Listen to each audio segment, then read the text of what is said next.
Hello friends, myself Diksha Beniwal. Today we will learn about Harappa civilization, जिसको हम बोल सकते हैं हड़प्पा सभ्यता। हड़प्पा एक स्थान का नाम है। It is a name of place, जिसकी खोज बोल सकते हैं या जिसकी स्टार्टिंग हुई थी 2350 से 1750 BC। अब BC क्या है, BCE क्या होता है, अब इसके अंदर हमें कंफ्यूज होते हैं। तो मैं आपको बता देती हूँ। BC बिफोर क्राइस्ट एक टाइम पीरियड है। बिफोर क्राइस्ट एक BCE होता है, जिसके अंदर हम क्या बोलते हैं, बिफोर कॉमन एरा। अब इसके अंदर कई बार कंफ्यूज हो जाते हैं। इसको भी ऑप्शन दे दिया जाता है बिफोर क्राइस्ट एरा, और हम बिफोर क्राइस्ट एरा को टिक कर देते हैं, जो कि गलत होता है। हमें क्या क्लिक करना होता है या क्या टिक करना होता है, बिफोर कॉमन एरा।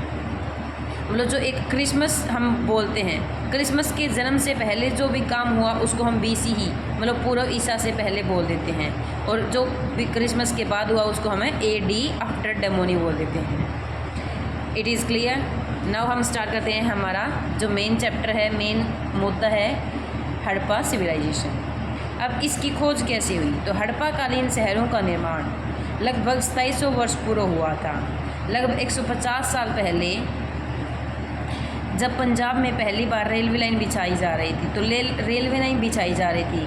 जो हमारी इंडिया की फर्स्ट रेल है वो 1854 में चली थी। कब चली थी, 1854 में। अब कहाँ से कहाँ तक चली थी, वो चली थी मुंबई से थाने तक। मुंबई से थाने तक चली थी, जो कि 24 किलोमीटर थी, और उसका नाम, उस ट्रेन का नाम क्या था, ब्लैक ब्यूटी। अभी देखो, चार्ल्स मेसन ने क्या की थी, हड़प्पा की खुदाई की थी। अब इसके अंदर भी डिफरेंट क्वेश्चंस बन सकते हैं कि खुदाई किसने की और खोज किसने की। चार्ल्स मेसन ने सिर्फ खुदाई की थी, और दयाराम साहनी ने क्या किया, 1921 में हड़प्पा की खोज की। क्या की, हड़प्पा की खोज की। कब की, 1921 में की। यहाँ पे हुआ क्या था, इंजीनियर काम लगे हुए थे, इन्हें हड़प्पा स्थल पर मिला एक, ये कहाँ पे है, ये पाकिस्तान में है। अब इन्होंने क्या किया, हड़प्पा संस्कृति कि मतलब ये ऐसे जैसे हम खुदाई करते हैं तो खुदाई करते गए, इनको क्या मिला, ईंटें मिली। इन्होंने सोचा कि ऐसे बकवास है, तो इन्होंने क्या कर दिया, उन ईंटों को इधर उधर फेंकना शुरू कर दिया और अपनी रेलवे लाइन बिछा ली। लेकिन वो जहाँ पे वो ईंटें थी वो क्या थी, वो एक इमारत थी, और इन्होंने क्या कर दिया, उस इमारत को ख़राब कर दिया, डिस्ट्रॉय कर दिया, नष्ट कर दिया। इस नगर की खोज सबसे पहले हुई थी, और इसी से इस नगर की क्या होगी, हमें पता चल गया कि ये क्या है। अब उसके बाद वहाँ पे जो भी हमें चीज़ मिली, हम उसको क्या कहने लगे, हड़प्पा सभ्यता। और हड़प्पा से हमें क्या मिले, पुरास्थल मिले, जो कि 1921 में हड़प्पा की खोज किसने की, दयाराम साहनी ने की। इन नगरों में से अलग अलग नगरों के हिसाब से इनको किया जाता है। हड़प्पा संस्कृति की जो फैली हुई थी वो किस शेप में फैली हुई थी, एक ट्रायंगुलर शेप में। ये फैली हुई थी ट्रायंगुलर शेप में।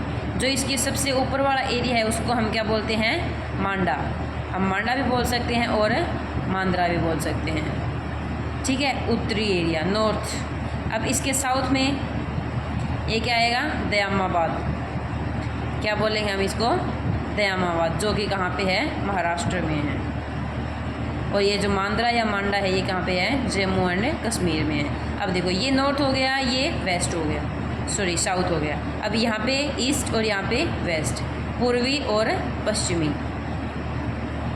तो पूर्वी में क्या ना याद रखेंगे, आलमगीरपुर।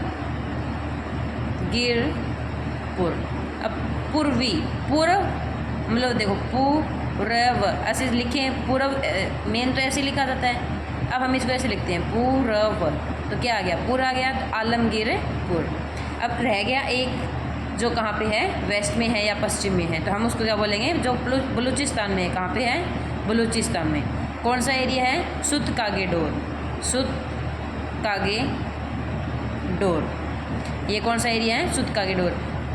डोंट बी टेंशन, आप टेंशन लेने की ज़रूरत नहीं है, क्योंकि ये तो मैंने आपको रफली समझाया है। आपको इसकी नोट्स वगैरह आप बना सकते हैं, आपको इस तरीके से मैं आपको वीडियो दिखाऊंगी।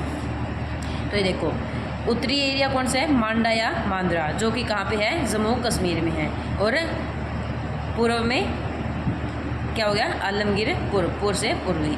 अब दयामाबाद, महाराष्ट्र। बलूचिस्तान में सुतकागेडोर, जो कि पश्चिमी एरिया है। अगर 3 याद हो गए तो चौथा खुद ब खुद याद हो जाएगा। अब एक भी याद कैसे करें, तो हमारी स्टार्टिंग कहाँ से होती है, हम सबसे पहले ऊपर मान लो, ऊपर से हमारी स्टार्टिंग कहाँ से होगी, ऊपर से। और ऊपर क्या होती है, माँ। हमारी स्टार्टिंग कहाँ से होती है, माँ। और माया सबसे पहले मतलब माँ सबसे ज़्यादा क्या करती है, दया करती है, तो क्या होगी, दयामाबाद। द से दक्षिण, द से दयामाबाद भी याद कर सकते हो। अब देखो हड़प्पा संस्कृति की कुछ बातें ऐसी होती है, मतलब हर एक चीज़ में ऐसा होता है कि उसके लिए कुछ फेमस होती है चीज़ें। तो हड़प्पा संस्कृति की सबसे फेमस चीज़ क्या थी, नगर नियोजन। क्या थी, नगर नियोजन के लिए प्रसिद्ध था ये। हड़प्पा में 2 नगर थे, एक ऊपर वाला एरिया जैसे हमारे गांव में है, हमारे शहर में है, कोई भी एरिया होता है वो कहते थे ना, ये बाहर वाला एरिया, अंदर वाला एरिया, ये बाहर वाली लाइन, ये ऐसे वाली लाइन। तो ऐसे ही इसके अंदर होता है कि हड़प्पा के नगर 2 भागों में बांट दिए गए थे, एक ऊपर वाला एक भाग और एक नीचे वाला भाग। अब ऊपर वाले भाग कौन सा था, पश्चिमी भाग, और नीचे वाला पूर्वी भाग। अब पूर्वी भाग था, इसके अंदर सिंपल लोग रहते थे, जो नीचे का भाग भी हम जिसको बोल सकते हैं सिंपल, क्या कोई भी मतलब कोई भी जाति का लोग था वो इसके अंदर रहता था, आदमी रहता था।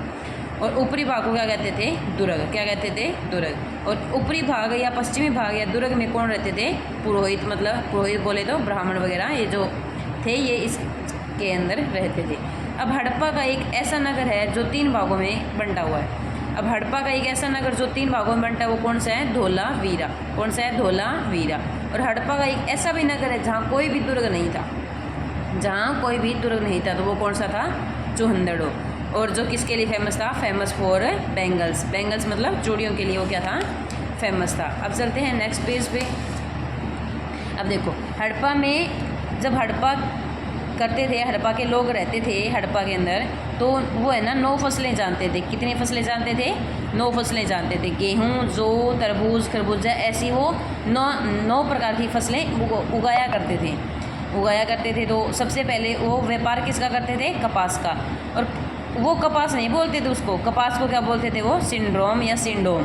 क्या बोलते थे, सिंडोम। और व्यापार किसके साथ करते थे, व्यापार करते थे वो विदेशों में। विदेश भी कौन सा, मेसोपोटामिया। किसके साथ करते थे, मेसोपोटामिया के साथ। अब देखो अब 2 क्वेश्चन एक जैसे हैं। सबसे पहले खेती किसकी की गई, कपास की। विश्व में सबसे पहले खेती किसकी हुई, कपास की। लेकिन यही क्वेश्चन ऐसे बोल दिया कि विश्व में सबसे पहले खाद्य पदार्थ में से कौन सी फसल थी, तो थी जौ। कंफ्यूज होने की बात नहीं है। देखो कपास हम खा नहीं सकते, इसलिए क्या वो व्यापारिक दृष्टि से इम्पोर्टेंट है। तो विश्व में सबसे पहले कपास की खेती हुई। लेकिन खाद्य पदार्थों में पूछे तो किसकी हुई, जौ की हुई। और व्यापार कैसा होता था, मतलब लोग व्यापार कैसे करते थे, तो लोग व्यापार करते थे वस्तु विनिमय प्रणाली से। अब वस्तु विनिमय प्रणाली क्या होती है, तो वस्तु विनिमय प्रणाली होती है, जैसे मेरे पास ये पेन है, आपके पास नोटबुक है। अब जब आपको पेन की ज़रूरत है तो मैंने आपको क्या कर दिया, आपको पेन दे दिया। जब मेरे को नोटबुक की ज़रूरत हुई तो मैंने आपको नोटबुक दे दी। मतलब कहने का मतलब क्या हुआ, चीज़ों का आदान प्रदान, एक वस्तु के बदले दूसरी वस्तु को देना ही वस्तु विनिमय प्रणाली होती है। विनिमय मतलब आदान प्रदान करना। मतलब जैसे आपके पास गेहूँ ज़्यादा होती है, मेरे पास चावल ज़्यादा होती है, तो हमने एक्सचेंज कर दिया, आप मेरे को गेहूँ दो, मैं आपको चावल देती हूँ, ऐसे ही।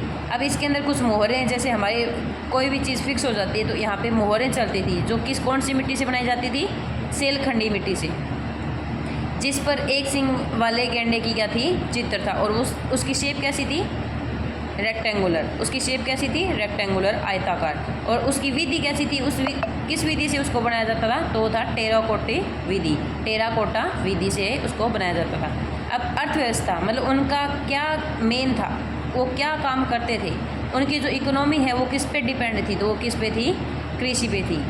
और यहाँ पे हड़प्पा सभ्यता में ना घोड़े के अवशेष मिले थे, मतलब घोड़े की ये जो अस्थियाँ मिली थी वो कहाँ पे मिली थी, सुतकोतड़ा।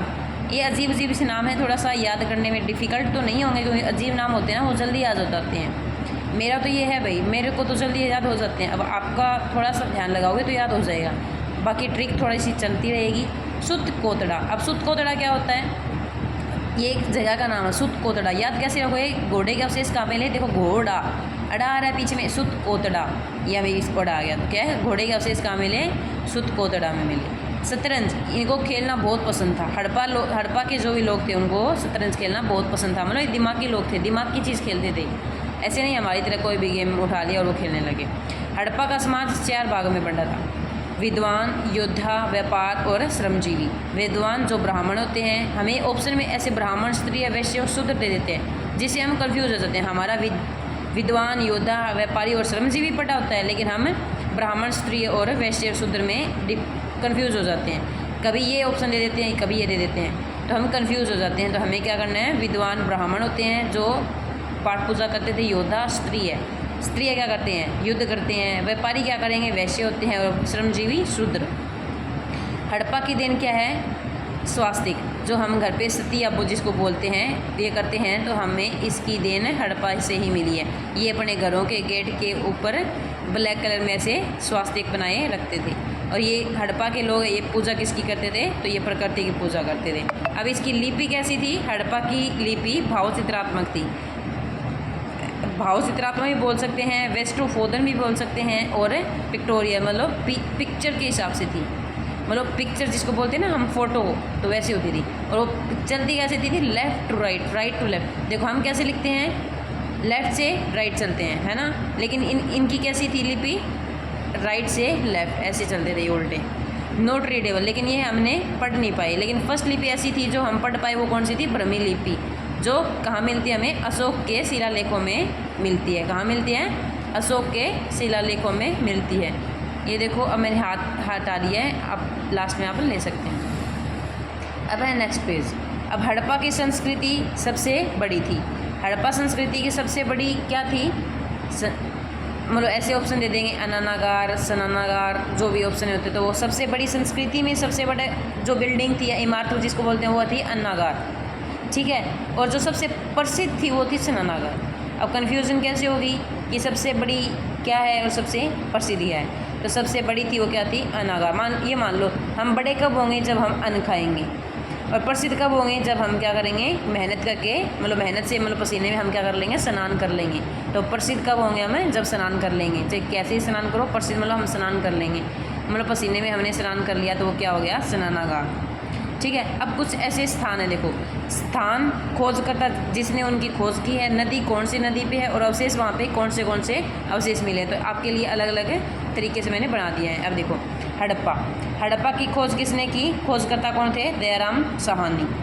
नदी कौन सी थी, रावी, जो कि पाक में पाकिस्तान में है, मुंटा गोमती की नदी, मतलब इसके पास बोल देते हैं। अवशेष कहाँ क्या क्या मिले थे, ताबूत में दफनाया गया एक विदेशी व्यक्ति मिला था, अन्नागार मिला था, R37 कब्रिस्तान मिला था, ठीक है। उसके बाद आता है मोहनजोदड़ो। देखो मोहनजोदड़ो को हम क्या बोलते हैं, मृतकों का टीला भी बोलते हैं। अब देखो ये मेन है, दयाराम साहनी, आप पीछे भी पढ़ लिया है तो आपको ये शायद याद हो गया होगा। मोहनजोदड़ो एक ट्रिक याद रखो कि मृतकों का टीला, इसको क्या बोलते हैं, मृतकों का टीला। और टीला किसका होता है, राख का। तो इसकी खोजकर्ता कौन थे, राखलदास बनर्जी। टीला किसका होता है, राख का बन जाता है। जैसे हम टीले मतलब राख एक जगह डालते रहेंगे तो क्या होगा, टीला बन जाएगा। तो ये क्या हो गया, मोहनजोदड़ो, राखलदास बनर्जी ने इसकी खोज की। अब नदी कौन सी थी, सिंधु नदी। अब यहाँ पे मिले क्या थे, विशाल स्नानागार मिले थे, पुरोहित निवास, मतलब जो पुरोहितों के निवास होते हैं, ब्राह्मण कहाँ पे रहते थे वो मिले था, शिव की प्रतिमा मिली थी, और नृत्य मिली थी। फिर है चौहंदड़ो। अब चौहंदड़ो किसके लिए फेमस था, चूड़ियों के लिए। देखो चौहंदड़ो चूड़ियों के लिए फेमस था। अब चूड़ियाँ कौन पहनती है, एन मजूमदार। देखो एन मंजूमदार। अब चूड़ियाँ कौन पहनेगी, मान लो इसके अंदर देखो नाम आ रहा है मंजू कौन पहनेगी चूड़ियाँ, मंजू पहनेगी। और जो नदी कौन सी है, सिंधु नदी है। अब यहाँ पे मिले क्या थे, देखो चूड़ियाँ में क्या होते हैं, मनका, तो यहाँ पे कौन से उद्योग थे, मनका उद्योग थे। अब चूड़ियाँ हैं तो चूड़ियाँ मिलेगी, और चूड़ियाँ बजती है तब क्या होते हैं, देखो चूड़ियाँ बजती है तब कुत्ते और बिल्ली भागने लगते हैं, तो कुत्तों द्वारा बिल्ली को नोचने के निशान मिले हैं। फिर है कालीबंगा के खोजकर्ता कौन है, अमलानंद घोष। कौन है, अमलानंद घोष या बीबी लाल, अमलानंद घोष, बीबी लाल। अब नदी कौन सी है, घग्गर है।